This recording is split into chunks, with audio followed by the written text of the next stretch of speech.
আশহাদু আল্লা ইলাহা ইল্লাল্লাহ আশহাদু আল্লা ইলাহা ইল্লাল্লাহ কয় শ্বাসে? এক শ্বাসে। এই দুই শ্বাসে বলছেন এক শ্বাসে। আশহাদু আন্না মুহাম্মাদার রাসূলুল্লাহ আশহাদু আন্না মুহাম্মাদার রাসূলুল্লাহ কয় শ্বাসে? এক শ্বাসে। হাইয়া আলা সালাহ হাইয়া আলা সালাহ কয় শ্বাসে? এই জায়গার মধ্যে কত মুরব্বি এখন হাইয়া আলা সালাতি হাইয়া আলা সালাহ, আর একজন কয় কি না হাইয়া আলা সালাহ হাইয়া আলা সালাহ, এরকম আছে না নাই? হাইয়া আলা সালাতি হাইয়া আলা সালাতি এটাও বল, হাইয়া আলা সালাতি হাইয়া আলা সালাহ এটাও বল। নফল কেন পড়লে না? এই জন্য আল্লাহ তাকে দমক দিবেন না।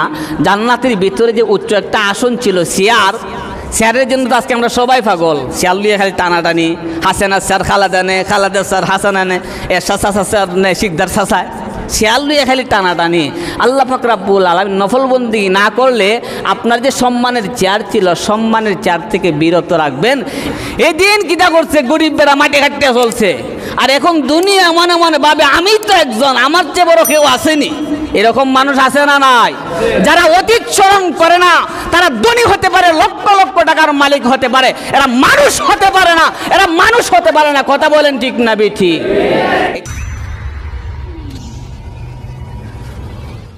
আসসালামু আলাইকুম ওয়া রাহমাতুল্লাহি ওয়া বারাকাতুহু।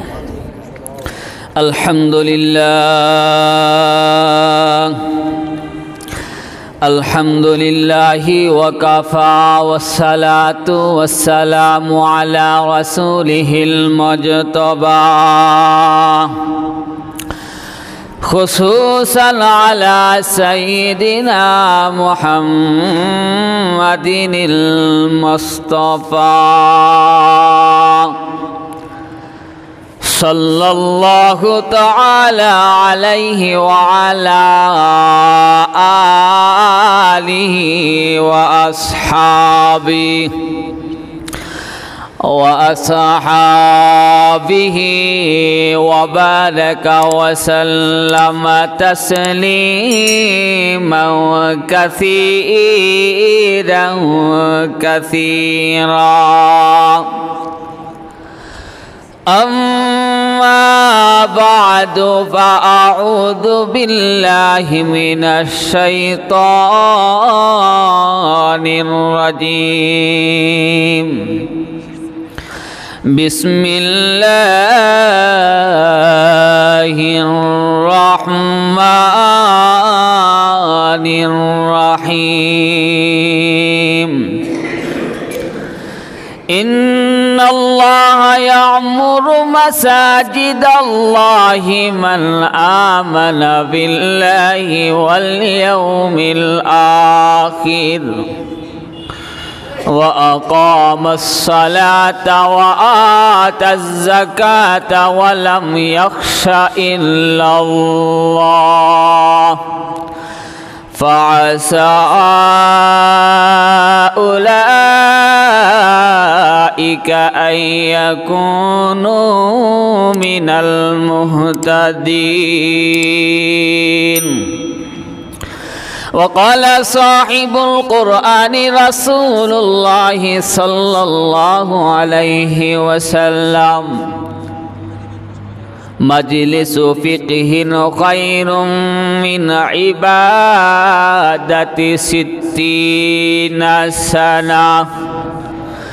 وقال تعالى في شان حبيبه ومحبوبه ومخبره إن الله وملائكته يصلون على النبي يا أيها الذين آمنوا صلوا عليه وسلموا تسليما.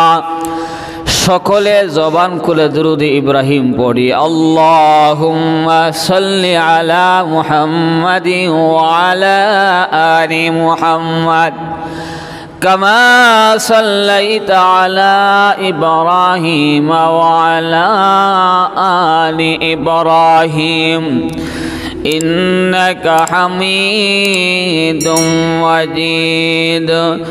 اللهم بارك على محمد وعلى آل محمد كما باركت على إبراهيم وعلى آل إبراهيم إنك حميد مجيد بلغ العلا بكماله كشف الدجى بجماله حسنت جميع خصاله صلوا عليه وآله بلغ العلا بكماله كشف الدجى بجماله حسنت جميع خصاله صلوا عليه وآله إلهي دکھا دے مجھے پیار مدینہ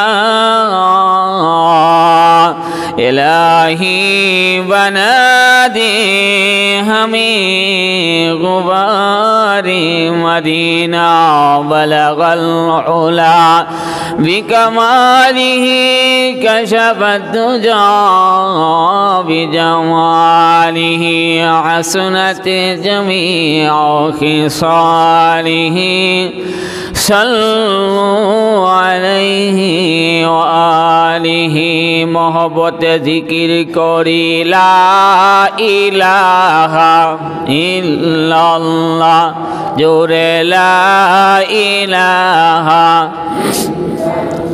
جور جورے لا الہ الا اللہ لا الہ الا اللہ لا الہ যার দিলে আছে আল্লাহর ভয় আল্লাহ আল্লাহ সব সময় বলি যার দিলে আছে আল্লাহর ভয় আল্লাহ আল্লাহ সব সময় আহার নিদেনা ভালো লাগে না ভালো লাগে শুধু ইল্লাল্লাহ লা ইলাহা লা ইলাহা ইল্লাল্লাহ লা ইলাহা লা ইলাহা ইল্লাল্লাহ মুহাম্মাদুর রাসূলুল্লাহ সাল্লাল্লাহু আলাইহি ওয়াসাল্লাম সুবহানাকা লা ইলমা লানা ইল্লা মা আল্লামতানা ইন্নাকা আনতাল আলিমুল হাকীম সুবহানাকা লা ফাহমা লানা ইল্লা মা ফাহামতানা ইন্নাকা আনতাল জাওয়াদুল করিম। আলহামদুলিল্লাহ। গাজীনগর জামে মসজিদের মুআজ্জাজ মুকাররম মুসল্লিয়ানে কেরাম মুরব্বিয়ানে আজম সর্বস্তরের মুসলমান ভাই সব কোরআন প্রেমিক হাদিস প্রেমিক মুসলমান ভাইয়েরা, সর্বপ্রথমেই মহান রব্বুল আলামিনের আলিশান দরবারে অসংখ্য শুকরগুজার হচ্ছি যে মনিব অত্যন্ত দয়া করে মহব্বত করে ভালোবেসে সাইয়্যিদুল আইয়াম সপ্তাহের শ্রেষ্ঠ দিনে সাইয়্যিদুল মাকাম জাগার শ্রেষ্ঠ জাগার মধ্যে এসে এবং আমাদের জীবন গঠনমূলক পাথেয় সংগ্রহ করে আমাদের জীবনে আমল করার তৌফিক দান করেছেন যে রব, এই রবের জন্য সবাই জুড়ে সুরে পড়ি আলহামদুলিল্লাহ। ধারাবাহিকভাবে আপনাদের সামনে আলোচনা করতেছিলাম আল্লাহ পাক রব্বুল আলামিন বলেন ইন্নামা ইয়া'মুরু মাসাজিদাল্লাহ, মসজিদ আবাদকারী তো তারাই মান আমানা বিল্লাহি ওয়াল ইয়াউমিল আখির, যারা আল্লাহ এবং আখিরাতের প্রতি বিশ্বাস রাখে, ওয়া আকামাস সালাহ, এবং যারা নামাজ কায়েম করে, ওয়া আতাউজ যাকা, এবং যাকাত প্রদান করে, ওয়ালাম ইয়াখশা ইল্লাল্লাহ, আল্লাহকে ছাড়া কাউকে ভয় করে না, আসা উলাইকা আইয়াকুনু মিনাল মুহতাদিন, তাদের ব্যাপারে আশা করা যায় যারা হেদায়েতের উপরে আছে তাদেরই অন্তর্ভুক্ত। আওয়াজ করে পড়েন সুবহানাল্লাহ। তাহলে আসুন হেদায়েতের উপরে কারা আছে? আল্লাহ বলেন যারা আল্লাহ এবং আখিরাতের প্রতি বিশ্বাস রাখে এবং নামাজ কায়েম করে, যাকাত প্রদান করে, আল্লাহকে ছাড়া কাউকে ভয় করে না, এদের ব্যাপারে আশা করা যায় যারা হেদায়েতের উপরে আছে তাদেরই অন্তর্ভুক্ত, তাদেরই ঢলে। এখন আসুন হেদায়েতের উপরে কারা আছে? আল্লাহ পাক রব্বুল আলামিন বলেন উলাইকাল্লাযীনা আন'আমাল্লাহু আলাইহিম মিনান নাবিয়্যিন। হেদায়েতের উপরে কারা? হেদায়েতের উপরে আছেন নবীগণ। হেদায়েতের উপরে কারা আছেন? উলাইকাল্লাযীনা আন'আমাল্লাহু আলাইহিম মিনান নাবিয়্যিন, এক নাম্বার। দুই নাম্বার হলো ওয়াসিদ্দিকিন। তিন নাম্বার হলো ওয়াশুহাদা, শহীদগণ। চার নাম্বার হলো ওয়াসসালিহিন, নেককার বান্দাগণ। আল্লাহ পাক রব্বুল আলামিন বলেন তারাই হেদায়েতের উপরে, এক নাম্বার নবীগণ, দুই নাম্বার সিদ্দিকগণ, তিন নাম্বার শহীদগণ, চার নাম্বার নেককার বান্দাগণ। এই জন্যে আমরা যখন মুসলমানেরা নামাজ আদায় করি প্রতি রাকাতে রাকাতে হেদায়েত চাই আমরা কার কাছে? আলহামদুলিল্লাহি রাব্বিল আলামিন আর রহমানির রহিম মালিকি ইয়াউমিদ্দিন ইয়াকা না'বুদু ওয়া ইয়াকা নাস্তাঈন ইহদিনাস সিরাতাল মুস্তাকিম সিরাতাল লাযীনা আন'আমতা আলাইহিম গায়রিল মাগদুবি আলাইহিম ওয়ালাদ-দাল্লিন। প্রতিদিন নামাজি মুসল্লি হেদায়েত কার কাছে চায়? ইহদিনাস সিরাতাল মুস্তাকিম, হে আল্লাহ তুমি আমাদেরকে হেদায়েতের রাস্তা দেখাও। হেদায়েতের রাস্তা কি? সিরাতাল্লাযীনা আন'আমতা আলাইহিম, হেদায়েতের রাস্তা হইল ওই রাস্তা, হে আল্লাহ আপনি যাদেরকে নিয়ামত দান করেছেন।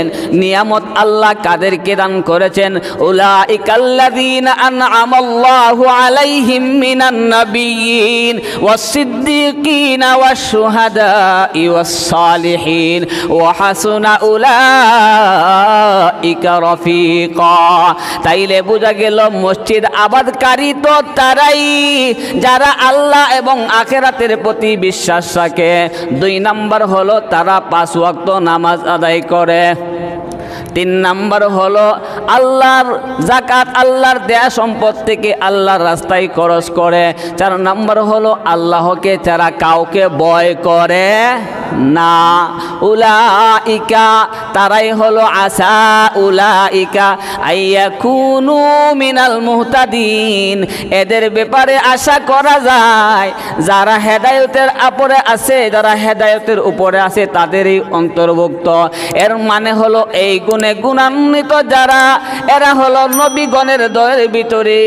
হেদায়েতের উপরে যারা আছে এরা হলো শহীদগণের দলের ভিতরে। যারা এই গুণে গুণান্বিত তারা নেককার বান্দা। পড়েন সুবহানাল্লাহ। হেদায়েতের উপরে কারা? হেদায়েতের উপরে তারাই যারা আল্লাহ এবং আখিরাতের প্রতি বিশ্বাস করে এবং 5 ওয়াক্ত নামাজ আদায় করে। এখন যারা পাঞ্জেগানার নামাজ পড়ে না, 5 ওয়াক্ত নামাজ নিয়মিত পড়ে না, এরা বোঝা গেল হেদায়েতের উপরে নাই। চায়ের স্টলের মধ্যে যদি দাওয়াত দেন, মুরব্বী আসেন নামাজে যায়, নামাজ পড়া লাভ নাই, নামাজ পড়াও দেখি মিথ্যা কথা কয়। আমরা তারা থেকে ভালো আছি, নামাজ না পড়তে পারি, ইমানটা বড় খাঁটি। ওদিকে নামাজ পড়িয়া সুদের ব্যবসা করে, ঘুষের ব্যবসা করে। আমরা নামাজ পড়া না পড়া ভালো আছি, আমরা সুদ খাই না। আল্লাহ বলেন সুদ না খাইতে পারো, কিন্তু ফাঞ্জে গানের নামাজ না পড়ার কারণে আপনার ইমান যতই পাকা হয় পোক্তা হয়, আল্লাহ বলেন তুমি কিন্তু হেদায়েতের উপরে না। আপনার নামাজ আপনি পড়েন, ইমান বড় খাঁটি আছে, নামাজ না পড়তে পারি। আল্লাহ বলেন যারা নামাজ পড়ে না তারা ইমানদার হতে পারে, খাঁটি ইমানদার না। ইন্নামাল মুমিনুন ইযা যুকিরাল্লাহু ওয়াজিলাত কুলুবুহুম ওয়া ইযা তুলিয়াত আলাইহিম আয়াতুহু যাদাতুহুম ঈমানা ওয়া আলা রাব্বিহিম ইয়াতাওয়াক্কালুন। আল্লাহ বলেন ইমানদার কারা? আল্লাযীনা ইউকিমুনাস সালাহ, পাঁচ ওয়াক্ত নামাজ কায়েম করে যারা। সুবহানাল্লাহ পড়েন। ইমানদার কারা? পাঁচ ওয়াক্ত নামাজ কায়েম করে যারা। এই জন্য আল্লাহ পাক রব্বুল আলামিন বলেন ইন্নামা ইয়ামুরু মাসাজিদাল্লাহি মান আমানা বিল্লাহ ওয়াল ইয়াউমিল আখির ওয়া আকামাস সালাতা ওয়া আতাজ যাকাহ ওয়া লাম ইয়াখশা ইল্লাল্লাহ ফাআসা উলাইকা আইয়াকুনু মিনাল মুহতাদিন। আল্লাহ বলেন মসজিদ আবাদকারী তো তারাই, মসজিদ আবাদকারী কারা? তারাই যারা আল্লাহ এবং আখিরাতের প্রতি বিশ্বাস করি, এরাই পাঁচ ওয়াক্ত নামাজ পড়ে। যারা ইমানদার না, আল্লাহর প্রতি বিশ্বাস রাখে না, তারা কিন্তু মসজিদে আসে না। যেমন মনে করুন একজন হিন্দু লোক, সে মসজিদে আসে না। একজন বেঈমান, সে মসজিদে আসে না। একজন কাফের, সে মসজিদে আসবে না, কারণ তো আল্লাহর প্রতি তার ঈমান নাই, আল্লাহর প্রতি বিশ্বাস নাই বলে। এই জন্যে যারা মুসলমান হয়ে নামাজ পড়ে না, আল্লাহ রসুল বলেন তাদের মধ্যে এবং কাফেরের মধ্যে কোনো পার্থক্য নাই। মুসলমান তো ঈমান আনবে, মুসলমান তো নামাজ পড়বে। বনিয়াল ইসলামু আলা খামসিন, শাহাদাতু আল্লাহ ইলাহা ইল্লাল্লাহ ওয়া আন্না মুহাম্মাদার রাসূলুল্লাহ। কালিমা পড়ে মুসলমান হওয়ার পরে পরে আপনার উপরে দায়িত্ব বর্তায় ওয়া আকামাস সালাহ, পাঁচ ওয়াক্ত নামাজ। কত ওয়াক্ত নামাজ? একজন আল্লাহর বান্দা কালিমা পড়লো, কালিমা পড়ার পরে ঈমান গ্রহণ করলো। ঈমানের উপরে অটল অবিচল থাকার জন্য কয়েকটি জিনিস রয়েছে। ওয়া আকামাস সালাহ ওয়া আতাজ যাকাত, যাকাত প্রদান করা এবং নামাজ পড়া। ওয়াল হাজ, হজ করা। ওয়া সাওমি রমাদান, রমজান শরীফের রোজা রাখা। এই চারটি কাজ যে বান্দার উপরে থাকবে, সে মুসলমান হিসাবে থাকবে। কালিমা গ্রহণ করার পরে এই চার কাজের মধ্যে কোনো একটা কাজও তার মধ্যে পাওয়া গেল না, তাহলে মুসলমান হতে পারে কিন্তু প্রকৃত মুসলমান না। ইসলামের খুঁটি হলো, ইসলামের খুঁটি বনিয়াল ইসলাম। ইসলামের খুঁটি হলো পাঁচটি। বনিয়াল ইসলামু আলা খামসিন, শাহাদাতি আল্লাহ ইলাহা ইল্লাল্লাহ। প্রথম আল্লাহকে স্মরণ করতে হবে, আল্লাহকে বিশ্বাস করতে হবে। আল্লাহকে বিশ্বাস করলেই হয় ইমানদার। ইমানদার হওয়ার পরেই হলো পাঁচ ওয়াক্ত নামাজ। ওয়া আকামাস সালাহ, তারপরেই ওয়া আতাজ যাকাত, তারপরেই হইল সিয়ামে রমাদান, রমজানের রোজা, তারপরে হইল হজ। এই জন্য আল্লাহ পাক রব্বুল আলামিন তেলাওয়াতকৃত আয়াতের ভিতরে বলেন ইন্নাল্লাহা ইয়ামুরু মাসাজিদাল্লাহ মান আমানা বিল্লাহি ওয়াল ইয়াউমিল আখির ওয়া আকামাস সালাহ ওয়া আতাজ যাকাত ওয়া লাম ইয়াখশা ইল্লাল্লাহ ফাআসা উলাইকা আইয়াকুনু মিনাল মুহতাদিন। আল্লাহ বলেন মসজিদ আবাদকারী তারাই যাদের ভিতরে এই গুণগুলো আছে। এর মধ্যে একটা গুণ হলো আল্লাহর প্রতি বিশ্বাস রাখা, আখিরাতের প্রতি বিশ্বাস রাখা। 3 নাম্বার গুণ হইল নামাজ কায়েম করা। নামাজ কায়েম করতে গেলে পাক পবিত্রতার বিষয় আছে, এই বিষয় নিয়ে আলোচনা করেছি। গত জুমায় আলোচনা করেছিলাম নামাজ পড়ার আগে আগে আজান দিতে হয়। হুজুর আমাদের তো আজান শেখার কোনো প্রয়োজন নাই, কারণ আমাদের মুয়াজ্জিন সাহেব আছেন। আপনি একজন মুসলমানের সন্তান, আপনি যখন ক্ষেত কামারে কাজ করবেন, লোকালয়ে যেই জায়গার মধ্যে কোনো লোক নাই, সেই জায়গার মধ্যে নামাজের সময় হয়ে গেল, সেই জায়গায় তো আপনার কণ্ঠেই নিজে নিজেই আজান দিতে হবে। নিজে নিজে আজান দিয়েই তো নিজে নিজে নামাজ শুরু করতে হবে। একা থাকেন আর বেশি মানুষ থাকুক, প্রত্যেকের জন্য আলাদাভাবে আজান দিয়া নামাজ পড়া হইল আলাদা সুন্নত। সুবহানাল্লাহ। এই জন্যে অনেকে মনে করে আজান তো কোন সুরত আমি দিতেই পারি। আজান দিতে পারেন, কিন্তু আপনার আজানে গলত, আপনার আজানে ভুল। আল্লাহর দরবারে শুদ্ধের দামের কোনো অভাব নাই, কিন্তু ভুলের কোনো দাম নাই।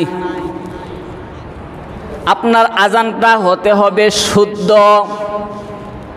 অনেকের মনে মনে প্রশ্ন জাগে, বিলাল রাদিয়াল্লাহু তাআলা আনহুর আজান তো শুদ্ধ হইতো না, অশুদ্ধ হইতো। ঠিক, হযরতে বিলাল রাদিয়াল্লাহু তাআলা আনহুর আজান অশুদ্ধ হইতো।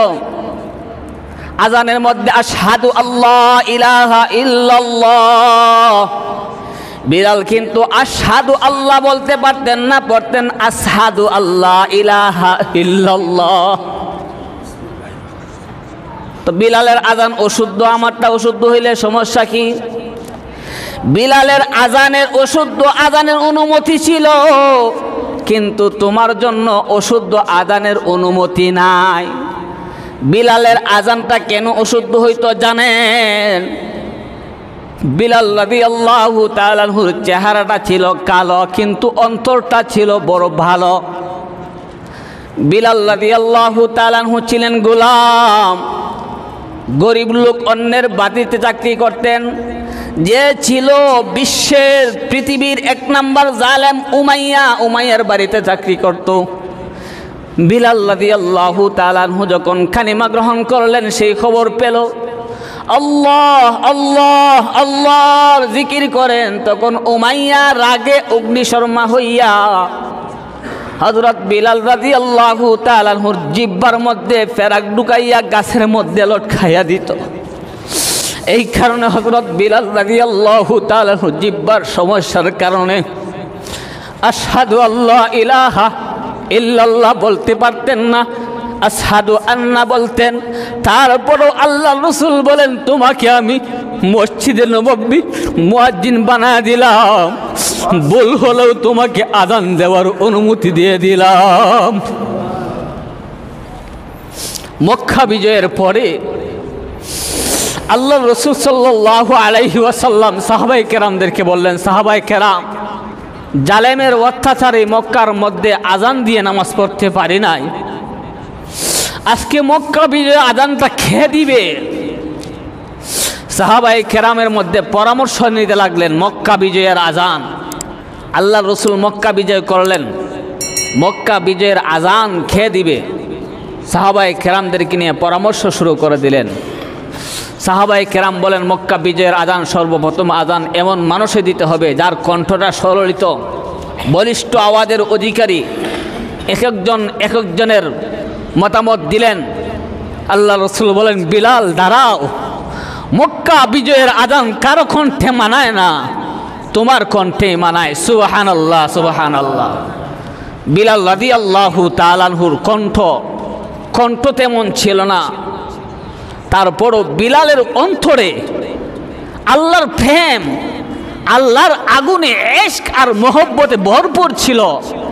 বিদায় আল্লাহ রসুল বিলালকে মক্কা বিজয়ের আজান দেওয়ার অনুমতি দিলেন। সুবহানাল্লাহ। তাহলে বোঝা গেল আজান দিতে গেলে শুদ্ধ করে দিতে হবে। আজান যারা দিবে সহি শুদ্ধভাবে দিবে। আজকে আমাদের আজানের অবস্থা, অনেক জায়গায় বিভিন্ন আজানের রং আর ঢং। আজান তো একরকম হবে, কয়েকটা আজান নকল করে শোনাই, আল্লাহু আকবার আল্লাহু আকবার, এরকম আজান হয় কি হয় না? মুরব্বীদের আজান, যারা মুয়াজ্জিন সাহেব আছেন, এরা তো হাফেজে কোরআন মাওলানারা, মসজিদ মাদ্রাসা, এদের ব্যাপারে বলতেছি না। আমাদের এলাকায় বিশেষ করে মুয়াজ্জিন প্রত্যেক মসজিদে নাই, যায় বড় বড় মসজিদগুলো আছে এরকম, এগুলোর প্রত্যেক আছে, বাকিটা নাই। তা আজান গেলে শুনুন যায় বিভিন্ন এলাকা, আপনাদের এলাকা তো দেয়, আল্লাহু আকবার, আল্লাহু আকবার। যে আল্লাহু আকবার হইল, আজান হইছে? আল্লাহু আকবার অর্থ হচ্ছে সবচেয়ে আল্লাহ বড়। আর আপনি হামজাকে টেনে পড়লেন আল্লাহু আকবার, এর অর্থ হইল আল্লাহ কি বড়? পড়েন না নাউজুবিল্লাহ।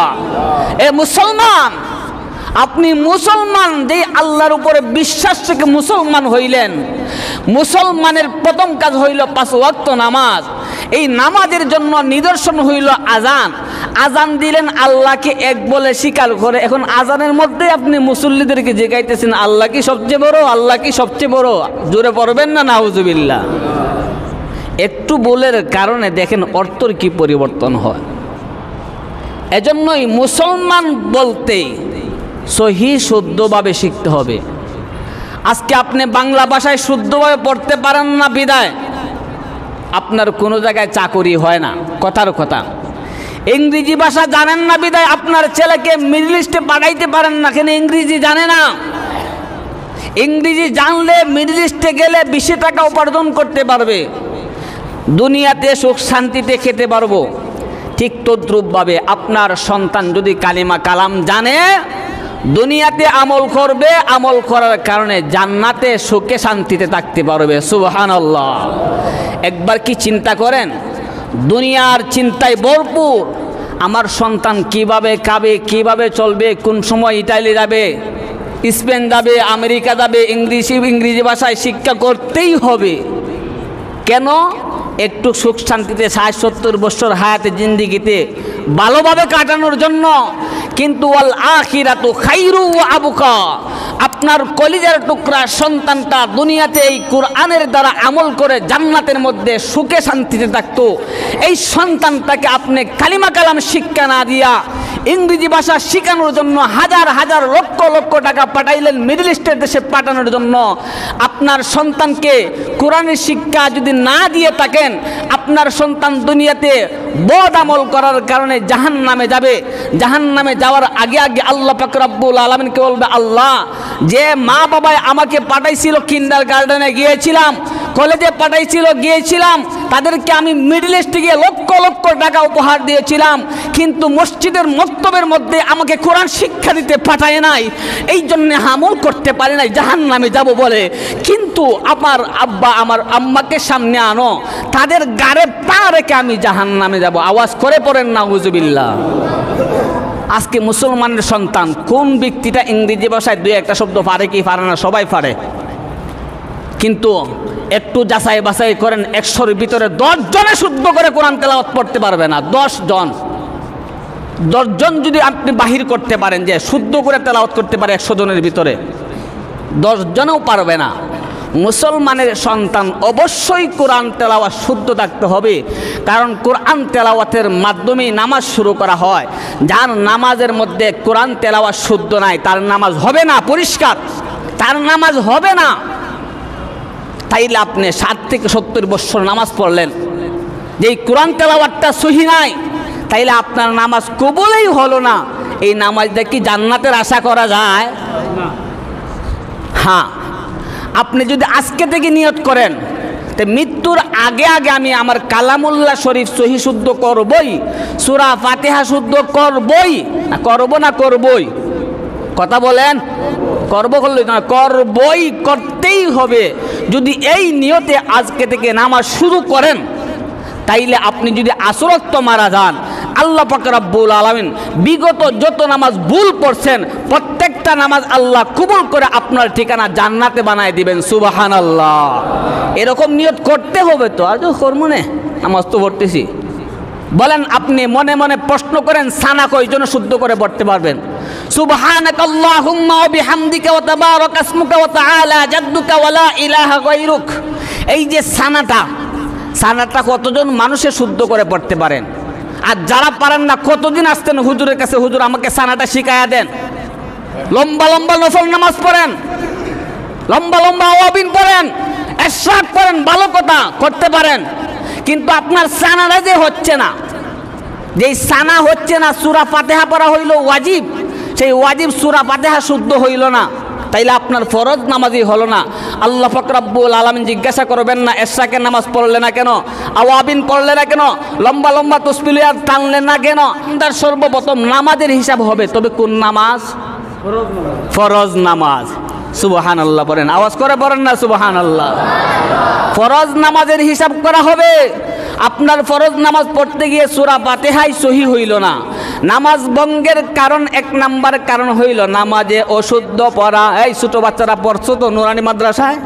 নামাজ ভঙ্গের কারণ কতটি? সবাই পড়েন, জুড়ে বলেন কতটি? ক 14টি, ক 40টি, ক 18টি। নামাজ ভঙ্গের কারণ 19টি। এক নাম্বার কারণ কি? নামাজে অশুদ্ধ পড়া, নামাজের ভিতর কথা বলা, কোনো লোককে সালাম দেওয়া, সালামের উত্তর দেওয়া, এরকমভাবে 19টা কারণ আছে। আপনি মুসলমানের সন্তান যদি হয়ে থাকেন, আপনি যদি নামাজ পড়েন, নামাজের ভিতরে এই নামাজ ভঙ্গের 19টা কারণ যদি চলে আসে, আপনার যদি জানা না থাকে, আপনি তো বলতে পারবেন না আপনার নামাজটা হইল কি হইল না। বলতে পারবেন? মোবাইলের মিকার যদি না থাকে, আমি যদি মোবাইল সম্পর্কে আমার ধারণা না থাকে, আয়সা যদি বলে খতিব সাহেব হুজুর আমার মোবাইলটার কি হয়েছে একটু দেখেন, তখন আমি এক বাক্যে বলে দিব আমার এটা সম্পর্কে ধারণা নাই। কথা বলেন ঠিক না বেঠিক? ঠিক তদ্রূপভাবে একজন মুসল্লি নামাজ ভঙ্গের কারণ জানতে হবে কি হবে না। এই জন্য আল্লাহ বলেন ইন্নাল্লাহা ইয়ামুরু মাসাজিদাল্লাহ মান আমানা বিল্লাহ ওয়াল ইয়াউমিল আখির ওয়া কামাস সালাতা ওয়া আতাজ যাকাত ওয়া লাম ইয়াখশা ইল্লাল্লাহ ফাআসা উলাইকা আইয়াকুনু মিনাল মুহতাদিন। আল্লাহ পাক রব্বুল আলামিন বলেন মসজিদ আবাদকারী তো তারাই যারা আল্লাহ এবং আখিরাতের প্রতি বিশ্বাস রাখে। 2 নাম্বার হলো যারা 5 ওয়াক্ত নামাজ আদায় করে। 3 নাম্বার হলো যারা যাকাত প্রদান করে। 4 নাম্বার হলো যারা আল্লাহকে ছাড়া ভয় করে না, ভয় করে শুধুমাত্র একমাত্র কাকে? ফাসা উলাইকা আইয়াকুনু মিনাল মুহতাদিন। তাদের ব্যাপারে আশা করা যায় তারা হইল হেদায়েতের উপরে। এই জন্য কারা হেদায়েতের উপরে? যারা পাঞ্জে গানার 5 ওয়াক্ত নামাজ পড়ে, এদের ব্যাপারে আশা করা যায় তারা হেদায়েতের উপরে। আমার কথা হইল যারা 5 ওয়াক্ত নামাজ পড়ে, এদের ব্যাপারে আমার কথা সর্বপ্রথম আসলো আজান, আল্লাহু আকবার। এই যে নামাজ পড়লেন, হেদায়েতের উপরে যে আপনি আছেন, নামাজ পড়লে যে আমরা তো নামাজ পড়ি, আপনার নামাজটা হচ্ছে কি হচ্ছে না আপনার তো আজানেই ভুল। আল্লাহু আকবার, আশহাদু আল্লা ইলাহা ইল্লাল্লাহ। আরও আছে আল্লাহ, প্রথম কইল এখন নাই, আল্লাহু আকবার, আল্লাহু আকবার। কাফের জায়গা পড়ছে আইন। এরকম হয় কি হয় না? কথা ভুল বলতেছি নি? জোরে বলেন আছে না নাই? সবার বেলা নাই, কিছু কিছু অংশে আছে। আল্লাহু আকবার, আল্লাহু আকবার অর্থ হচ্ছে সবচেয়ে বড়। আর আল্লাহু আকবার অর্থ কি জানেন? শয়তানের সিফত। যে অর্থ যদি করি তাই মনে মনে ভয় লাগে আল্লাহর ব্যাপারে, এরকম আপনি বলতেছেন। আল্লাহু আকবার। আরও আছে, এটাই তো হইল আজানের ব্যাপারে। একামত, মাঝে মধ্যে যদি মসজিদের ইমাম মুয়াজ্জিন না দেখুন, সাসা দেওসা একামতটা। এখন একামতের সুন্নত তরিকা তো নাই। ওই সুন্নত তরিকা থাকবে দূরের কথা, ভুলের অভাব নাই। এদিন কিটা করছে, গরিব বেড়া মাটি কাটতে চলছে। আর এখন দুনিয়া মনে মনে ভাবে আমি তো একজন, আমার চেয়ে বড় কেউ আসেনি। এরকম মানুষ আছে না নাই? যারা অতীত স্মরণ করে না, তারা ধনী হতে পারে, লক্ষ লক্ষ টাকার মালিক হতে পারে, এরা মানুষ হতে পারে না, এরা মানুষ হতে পারে না। কথা বলেন ঠিক না বেঠি? এই সম্পদ দিছে কে? আল্লাহ শুকর আদায় করেন। এক সময় গত কয়েকদিন আগে আপনি ছিলেন, এখন হয়ে গেছেন নেতা, তাই বলে কি সবার সাথে একরকম আচরণ করবেন না? কিছু ভিন্ন তারতম্য আছে। যার যেরকম দাম আছে এরকম কদর দিতে হবে কি হবে না? মুসলমান আসলে সত্য কথা হাইতেছে না, এই জন্য নিজেরটা নিজে খোয়া লাগে। বেটা গেছি কে বাড়ি, তার কিতা করবো? এই ইমাম সাহেব আর বেশি দিন থাকতে আর শুনিয়া, ছোটো মানুষ আর কি। ভুল ধরলে আমরা ভুল ধরার দায়িত্ব, যদি আমরা ভুল ধরি, দেখছো নি ইমাম সাহেব আমি কম জানি নি আমার ভুল ধরে লিছে, এরকম মানুষ আছে না নাই? আল্লাহু আকবার। আল্লাহ আমাদের সকলকে হেফাজত করুন, বলেন আমিন। এখন আজানটা শিখবে শুদ্ধভাবে, একামতটাও শিখবেন শুদ্ধভাবে সুন্নত তরিকায়। আজান তো প্রতিদিনই শুনেন, একামত তো শুনেন, সুন্নত তরিকায় শেখার চেষ্টা করবেন। আজানের মস্ত আর খরানির কোনো প্রয়োজন নাই, প্রতিদিন 5 ওয়াক্ত মুয়াজ্জিনের কণ্ঠে শুনতেছেন। একামতের মস্ত করার কোনো প্রয়োজন নাই, মুয়াজ্জিন সাহেবের কণ্ঠে শুনতেছেন। তবে আমরা খেয়াল করে শুনি না। আজানটা যদি খেয়াল করে শুনতাম, তাইলে একজন বাচ্চা যদি ইংরেজি শুনতে শুনতে শুনতে ইংরেজি শিখা হয়ে যায়, আজকে মুসলমানের সন্তান প্রতিদিন 5 বেলার আজান 5 বেলা কণ্ঠে শুনতেছে, শোনার পরেও কেন মুসলমানের আজানে অশুদ্ধ থাকবে? একটু প্রশ্ন করেন, একটু মনকে প্রশ্ন করেন নিজে নিজে, যে আমি তো প্রতিদিন মুয়াজ্জিন সাহেবের কণ্ঠে 5 ওয়াক্ত আজান শুনতেছি, শূন্যেই তো আমি এটাকে শুদ্ধ করতে পারি। প্রতিদিনই তো মুয়াজ্জিন সাহেবের কণ্ঠে একামত শুনতেছি, শূন্যেই তো আমি শুদ্ধ করতে পারতেছি। প্রতিদিনই তো ইমাম সাহেবের কণ্ঠে সূরা ফাতিহা শুনতেছি কি শুনতেছি না? 40 বছর ধরে আমি নামাজ পড়ি, ইমাম সাহেবের কণ্ঠে যে ইমাম সাহেব কি তা অশুদ্ধ করি না শুদ্ধ করে পড়ুন? জোরে বলেন সবাই, শুদ্ধ না অশুদ্ধ? যদি ইমাম সাহেবের নামাজ অশুদ্ধ হয় তো নামাজ কি হইব? এখানে একটা মাসালা আছে, অনেকের নামাজে কোরআন তেলাওয়াত শুদ্ধ নাই। এই যে ইমাম সাহেবের পিছনে আপনি ইক্তেদা করলেন, আপনার কি কোরআন তেলাওয়াত করা লাগে?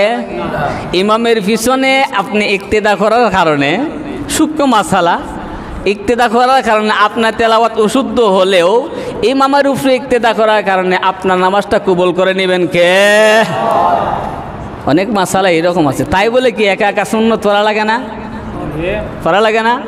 আপনি কি সবসময় জামাতে নামাজ পড়তে পারেন? মাঝে মধ্যে তো আমার কাজ করতে হবে, মুসলমান হিসেবে আমার নামাজ পড়তে হবে একা একা। এখন সূরা ফাতিহা যদি শুদ্ধ না হয়, আমার তেলাওয়াত যদি শুদ্ধ না হয়, নামাজ তো কবুল হবে না। এই জন্য আজান একামত শুদ্ধ করে শিখতে হবে কি হবে না? আজানের যেমন একামতটা একটু শুনাইলেই, সুন্নত তরিকায় যে আল্লাহু আকবার কয়বার আছে? সবাই পড়েন।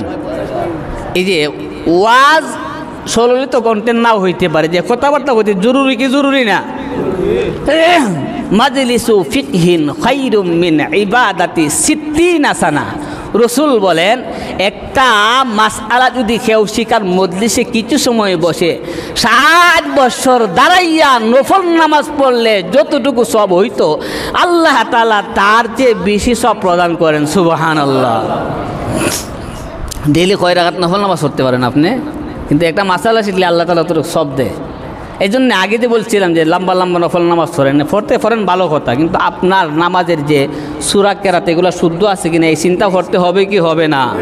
নামাজ লম্বা পড়া এটা দোষের কিছু না, আরো বরং ভালো। আল্লাহ তাআলা ফরজের হিসাব করলেও সুন্নত নামাজ কেন পড়লেন? আল্লাহ পাক রব্বুল আলামিন তাকে ধমক দিবেন, ধমক।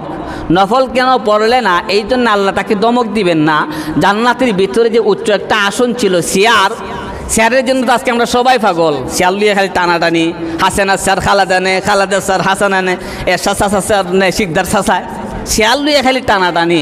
আল্লাহ পাক রব্বুল আলামিন নফলবন্দি না করলে আপনার যে সম্মানের চেয়ার ছিল, সম্মানের চেয়ার থেকে বিরত রাখবেন। এই জন্যে ফরজ হিসাবের জন্য আল্লাহ শাস্তি দিবেন, সুন্নতের জন্য দমক দিবেন। দমকও কিন্তু কোন সময় শাস্তির চেয়ে বড় হয়। কথা বলেন ঠিক না বিঠিক? তাই বলে সুন্নত আমরা ছাড়তে পারবো না, নফলবন্দিগিতেও আমরা ছাড়তে পারবো না। আজান একামত আমরা সহি শুদ্ধভাবে শিখবো। 4টা আছে আল্লাহু আকবার, এই 4 তাকবীর একসাথে পড়া। আল্লাহু আকবার, আল্লাহু আকবার, আল্লাহু আকবার, আল্লাহু আকবার। কয়টা? 4টা। কয় শ্বাসে? একসাথে। আশহাদু আল্লা ইলাহা ইল্লাল্লাহ, আশহাদু আল্লা ইলাহা ইল্লাল্লাহ। কয় শ্বাসে? এক শ্বাসে। এই 2 শ্বাসে বলছেন, এক শ্বাসে। আশহাদু আন্না মুহাম্মাদার রাসূলুল্লাহ, আশহাদু আন্না মুহাম্মাদার রাসূলুল্লাহ। কয় শ্বাসে? এক শ্বাসে। হাইয়া আলা সালাহ, হাইয়া আলা সালাহ। কয় শ্বাসে? এই জায়গার মধ্যে কত মুরব্বি এখন হাইয়া আলা সালাতি, হাইয়া আলা সালাহ। আরেকজনও কয় কিনা হাইয়া আলা সালাহ, হাইয়া আলা সালাহ। এরকম আছে না নাই? হাইয়া আলা সালাতি, হাইয়া আলা সালাতি এটাও বল, হাইয়া আলা সালাতি, হাইয়া আলা সালাহ এটাও বল।